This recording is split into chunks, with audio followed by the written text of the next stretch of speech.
하나님 말씀은 사사기 13장입니다. 사사기 13장 15절 말씀부터 말씀 보겠습니다. 내 이름은 기묘이다 라고 말씀하셨는데요. 네. 기묘라고 하는 말은 기이하고 묘하다 이런 뜻이잖아요. 우리말로 말하면 한문으로 보면 기이하고 묘하다. 원래 그 원문에는 기묘라고 하는 이 말이 아주 뛰어난, 놀라운, 또 비밀스러운 이런 뜻을 가지고 있어요. 경탄할 만하다. 이해할 수 없는 아주 놀라운, 이해하기 힘든 아주 놀랍고 기이한 이런 뜻을 가지고 있어요. 마노아가 여기 15절에 보니까 여호와의 천사에게 말했어요. 부디 저희와 함께 머물러 달라는 거예요. 제가 당신을 위해서 새끼 염소 한 마리 준비해서 대접하고 싶습니다. 대접할 테니까 좀 기다리셨다가 식사하시고 가시라는 거예요. 그러니까 여호와의 천사가 16절에 네가 나를 머물게 하여도 나는 내 음식을 먹지 않는다. 그 음식 먹을 생각은 없다. 그랬어요.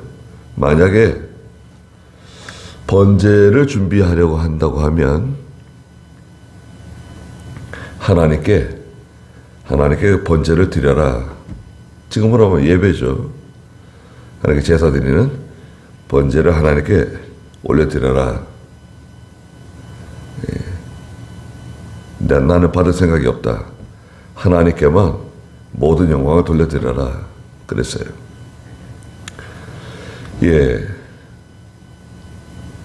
영광은 다 하나님께 돌려드리는 겁니다.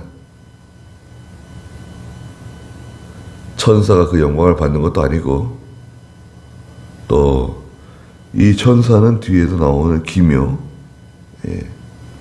기묘자는 그리스도를 상징해요. 구약에 나타난 그리스도가 여러 번 나타나셨는데, 창세기에서는 특별히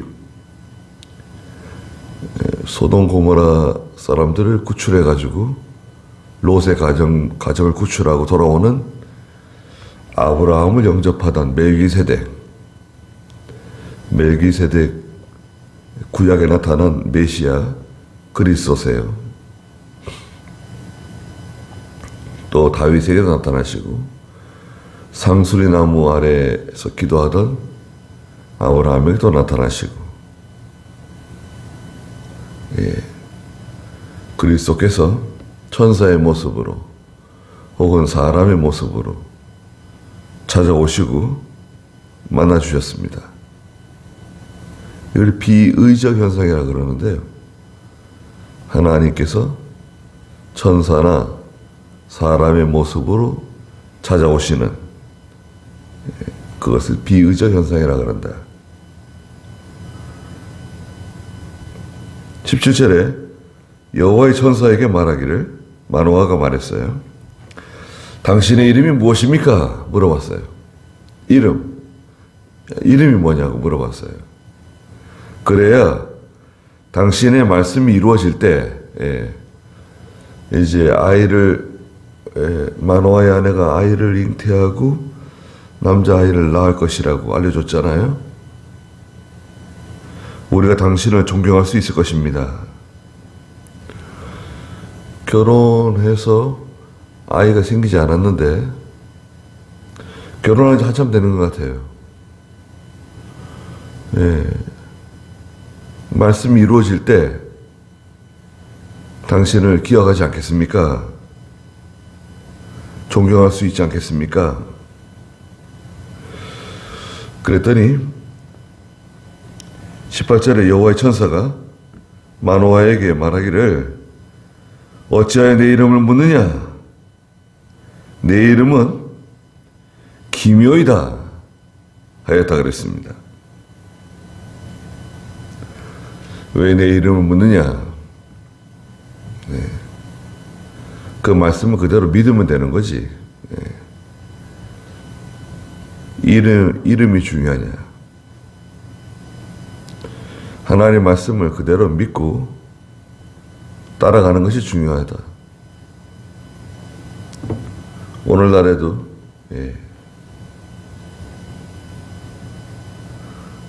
그 말씀이 중요한 거예요. 말씀. 물론 전도자, 목사님 이름이 무엇입니까? 교회 이름이 뭐예요? 그런 것도 뭐 중요할 수도 있겠죠. 네. 그러나 가장 중요한 것은 그 말씀이 중요한 거예요. 말씀. 말씀대로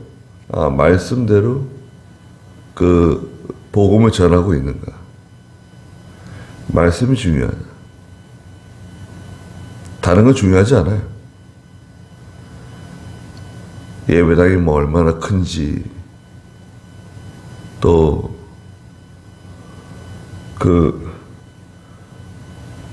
목사님은 어떤 학위를 가지고 계신지,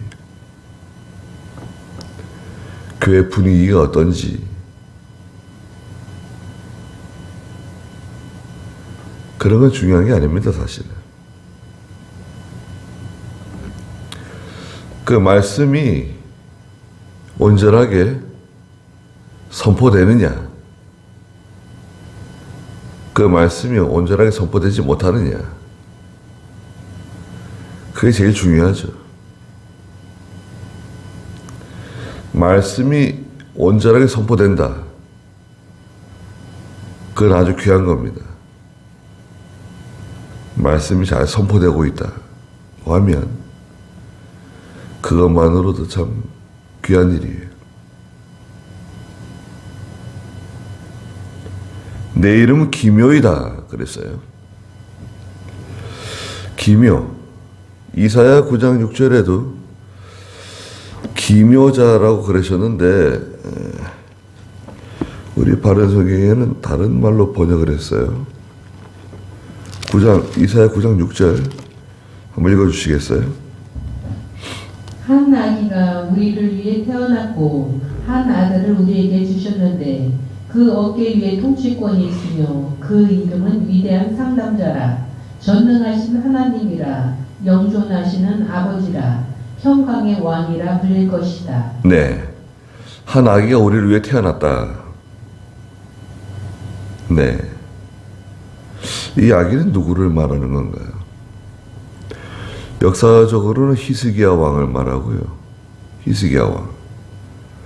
예언적으로는 장차 오실 메시아 되시는 그리스도를 말씀하세요. 한 아들을 우리에게 주셨는데 아들, 그 어깨 위에는 통치권이 있고 그 이름은 위대한 상담자라. 저는 개혁성경에서는 기묘자라 이렇게 번역을 했어요. 위대한 상담자, 기묘자, 다 같은 뜻이라고 볼 수 있어요. 전능하신 하나님, 여기서 좀 다르죠? 전능하신 하나님, 영존하시는 아버지, 평강의 왕. 평강의 왕은 예수 그리스도신데, 메시아신데, 그렇잖아요. 네.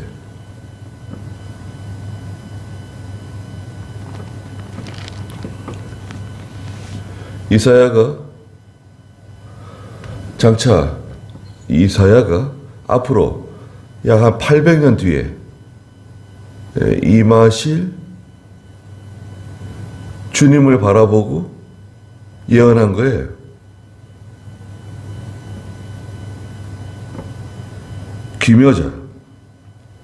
기묘자는 바로 예수 그리스도이시다. 19절에 그러므로 마노아가 새끼 염소 또 곡식 제물을 가져다가 바위 위에서 여호와께 번제를 드렸어요. 그분께서 이적을 행하셨다.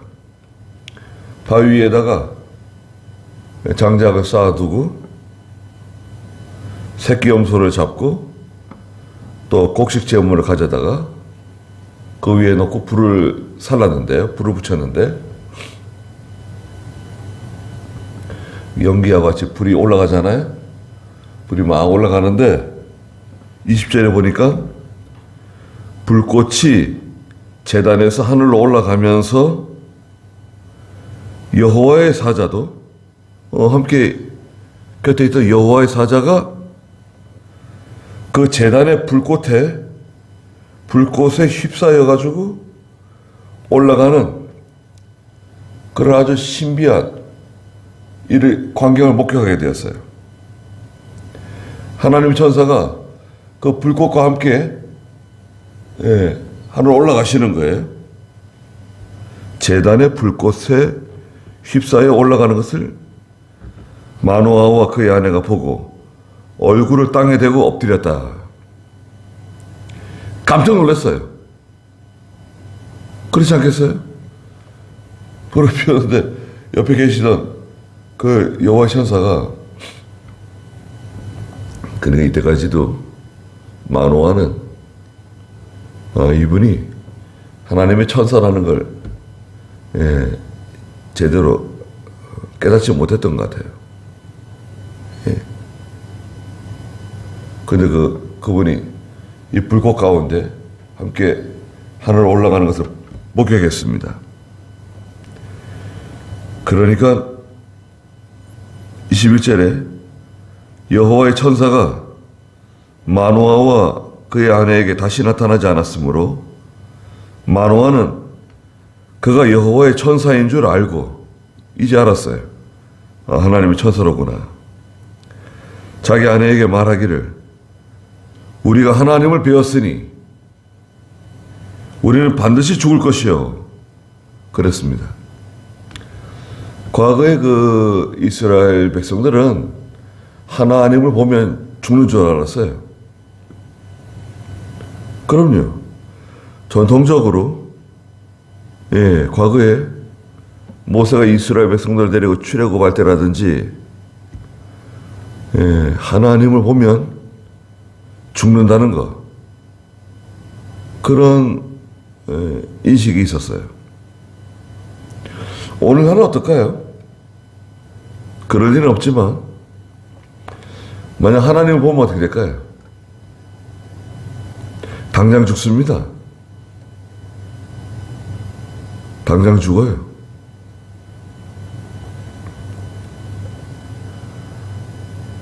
우리 죄 있는 이 사람들이, 죄인이 하나님을 직접 목도하게 되면 그 앞에 존재하지 못해요. 당장 사라집니다. 하나님을 볼 수가 없어요. 하나님은 영이시니 예배하는 사람들이 진리와 성령으로 예배드리라고 말씀하셨잖아요. 요한복음 4장에. 하나님 영이세요. 눈에 안 보이세요. 하나님 봤다. 하나님의 음성을 들었다.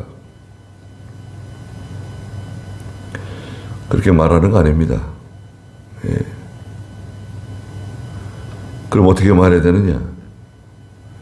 하나님의 말씀을 깨달았다고 말을 해야죠. 내가 하나님의 말씀을 깨달았는데 말씀을 읽다가 하나님의 음성을 들었다. 이렇게 말하면 안 돼요. 하나님이 내게 이렇게 하라 그랬다. 저렇게 하라 그랬다. 예배당에 가라 그랬다. 누굴 만나라 그랬다. 이런 식으로 얘기하면 안 된다. 그건 아주 유치한 신앙이고 미신적인 신앙이에요. 하나님 그렇게 말씀하지 않으세요. 하나님께서는 성령을 통해서 우리를 감동하시죠. 감동을 주세요. 하나님의 뜻을 순종해야지, 말씀대로 살아야지, 믿음으로 살아야지, 신앙 양심을 써야지, 감동을 주시는 거지. 또 인도도 해주세요. 성령이 하시는 4가지 일이 있잖아요. 감화, 감동, 인도와 주장. 이렇게 인도하시고 주장하시는 면이 있는 거지. 하나님을 봤다, 음성을 들었다. 그건 아주 마귀적인 신앙입니다. 그렇지 않아요. 그럼 나중에 우리가 하늘나라 가면 예수님 볼 수 있느냐? 그럼 예수님 볼 수 있죠. 예수님 만날 수 있습니다. 예수님 하나님이시지만 인간의 모습으로 찾아오신 주님을 만날 수 있죠. 예수님 만난 사람이 죽었나요? 동방박사들이 예수님 영접했는데 죽지 않았습니다. 또 예수님의 육신의 부모들 죽지 않았어요. 제자들 죽지 않았습니다. 예수님 만났다고 해서 죽은 거 아니에요. 뽕나무에 올라왔던 삭개오 예수님 만났는데 죽지 않았습니다. 인간의 모습으로 찾아오신 거죠. 우리 반드시 죽을 것이다. 그런 고정관념이 있었는데 마노아의 아내가 마노아에게 얘기해 줬어요. 아니 23절에 그의 아내가 그에게 말하기를 만일 여호와께서 우리를 죽이려고 했다고 하면 아니 우리 손에서 이 번제와 곡식 제물을 받았겠냐? 진작에 죽였어야지. 또 우리에게 찾아오셔가지고 이 모든 것을 보여주시지 않았냐? 말씀해 주시지 않았냐? 아들을 낳을 거라고. 아들이 태어나면 구별된 사람으로 나시린이로 키워야 된다고. 그런 말을 해주셨겠냐 이거죠. 그 마노아의 아내는 남편보다 믿음이 좋은 것 같아요. 네. 24절에 그 여자가 아들을 낳아 그의 이름을 삼손이라고 불렀다 그랬어요. 드디어 아들을 낳았습니다. 이름은 삼손. 삼손은 태양, 햇빛 이런 뜻을 가지고 있어요. 좋은 이름이죠. 이름이 태양, 밝다, 햇빛과 같이 그런 이름을 가지고 있었습니다. 삼손. 그 아이가 자라니 여호와께서 그에게 복을 주셨다. 무슨 복을 주시는가요? 25절에 소라와 에스다올 사이에 마하네단에서 이게 그 유다 남쪽 블레셋과의 그 국경지대예요. 블레셋과의 그 국경지대에 소라, 에스다올 사이에 마하네단에서 여호와의 영이 삼손을 감동시키기 시작하였다. 하나님의 감동 있죠? 삼손은 어떤 복을 받았는가? 하나님의 큰 감동을 받는 거예요. 하나님의 감동을 받는 거 복을 받은 거예요.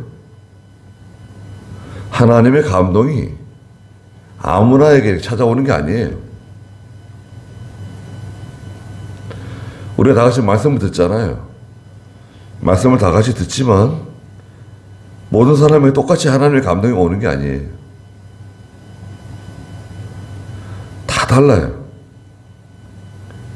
그 믿음의 실력에 따라서 또 믿음의 그릇에 크기가 있어요. 각자 받을 만한 그릇이 다 달라요. 예. 그 사람이 받을 만한 그 그릇에 따라서 하나님의 감동이 임해요. 하나님의 감동이 임해요. 삼손에게 하나님께서 복을 주셔가지고 어렸을 때부터 하나님의 감동을 받을 수 있도록, 청년 때 하나님의 감동을 받을 수 있도록 하나님 복을 주셨다는 거예요. 우리가 하나님 말씀 들을 때 하나님 말씀을 깨닫고 은혜를 받는 거 있잖아요. 그건 모두 다 같이 받는 은혜가 아니에요. 다 같이 받는 감동이 아니다. 그래서 이 감동은 굉장히 귀한 거예요. 아주 귀한 거예요. 예.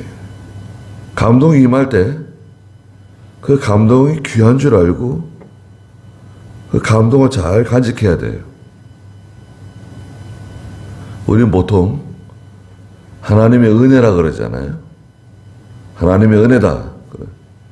은혜 받았습니다. 이렇게 말하잖아요.